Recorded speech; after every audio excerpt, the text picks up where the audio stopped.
సంభవించినది భారీ ప్రాణ నష్టమే కాదు, చాలా ఆస్తి నష్టం కూడా సంభవించింది. టర్కీలో సంభవించిన నష్టాన్ని ఆ దేశ అధ్యక్షుడు రెసిప్ తయ్యిప్ ఎర్డోగన్ టర్కీలో భూకంపం వల్ల జరిగిన ఆర్థిక నష్టం వివరాలను వెల్లడించారు.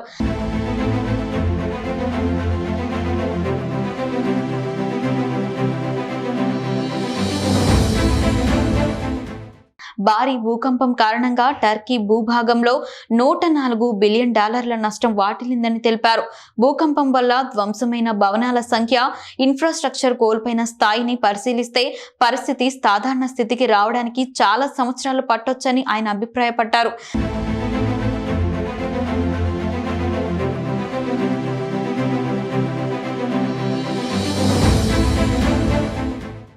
జరిగింది ఎంత అంటే ఇప్పటికీ టర్కీ ఆ విపత్తు నుంచి ఇంకా కోలుకోలేదు.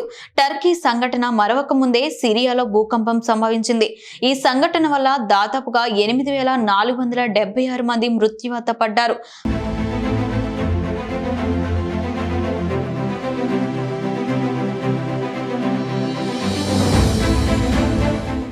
1.5 లక్షల మంది నిరాశ్రులయ్యారు. ఈ రెండు దేశాలు సంఘటన మొత్తం ప్రపంచాన్నే కలిసింది.